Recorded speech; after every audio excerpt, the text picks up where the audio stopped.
Y para analizar lo que puede pasar con Puigdemont y los tiempos de la justicia o fiscalía alemana, tenemos aquí en nuestro plató al profesor de Derecho Internacional de la Universidad Rey Juan Carlos, al que ya saludamos, Gabriel Martín. Señor Martín, muy buenas noches. Buenas noches. Antes de analizar el futuro de Carles Puigdemont, ¿en qué situación se encuentra ahora mismo? Vamos a ver, hay que tener en cuenta varias cuestiones y esto a veces no lo contamos. Estamos hablando de una orden de detención europea, esa euroorden famosa, que no es un instrumento nuevo, es un instrumento que la Unión Europea ya aprobó en el año 2004. Es decir, estamos hablando de estados que cooperan habitualmente en el marco de la Unión Europea y que estos instrumentos jurídicos procesales que ahora los tenemos es algo que se viene utilizando habitualmente. Por tanto, no es una situación nueva.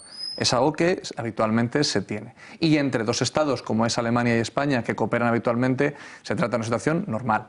Además, ¿en qué situación nos encontramos? Procesalmente, como podemos advertir, Puigdemont está detenido y está detenido en prisión provisional por un motivo muy claro, porque ha cometido o es previsible comisión de delito. Hay un auto de procesamiento del juez Llarena y estamos hablando de que esta persona está procesado por la comisión o posible comisión de 3 delitos de una gravedad terrible, ¿no? Como es la rebelión, como es la desobediencia y como es la posible malversación de caudales públicos. Dicen fuentes jurídicas a las que hemos tenido acceso que esta semana es decisiva en el futuro de Carles Puigdemont sobre esa euroorden de la que acabamos de hablar ahora. ¿Cuál es el siguiente paso?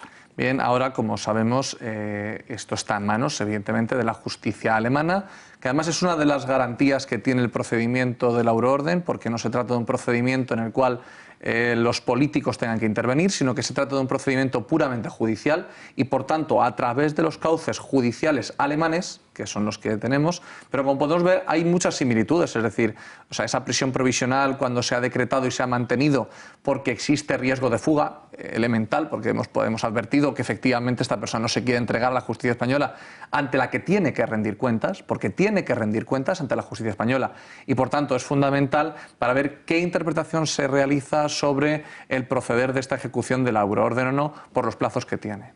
Comentaba antes que es una situación totalmente normal, pero ¿hay alguna opción de que Alemania se niegue a entregar a Puigdemont? Sí, es decir, no porque exista que Alemania se pueda negar o no a entregarlo, sino que el procedimiento de la euroorden contempla unas causas, en unos casos obligatorias, en otros casos opcionales, optativas, para poder denegar esa euroorden, ¿no? Porque evidentemente esa euroorden es de obligatorio cumplimiento para los países que la han firmado.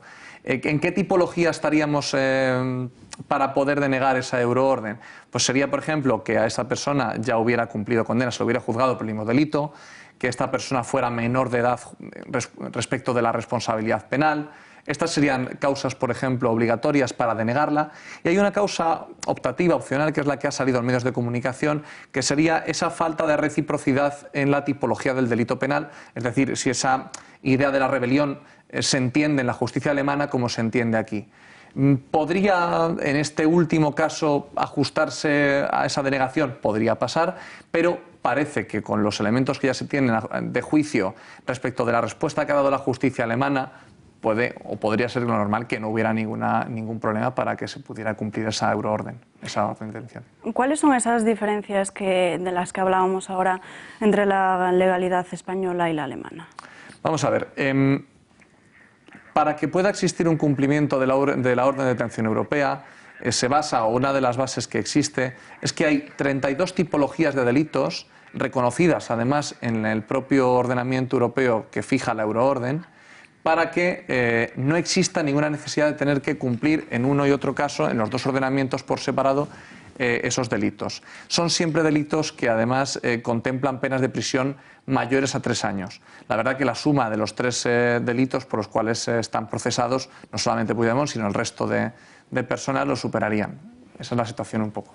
Y si finalmente se demoran todos los plazos, ¿cuánto tiempo tendría que pasar para que Puigdemont finalmente rindiese cuentas ante la justicia en España? Los plazos de la euroorden, de la orden de detención europea, están fijados, que son un mínimo de 10 días, si en este caso no es el caso, porque Puigdemont no ha colaborado ni ha aceptado esa orden. El máximo estaría en 60 días. En 60 días se podría o debería de ejecutarse esa euroorden.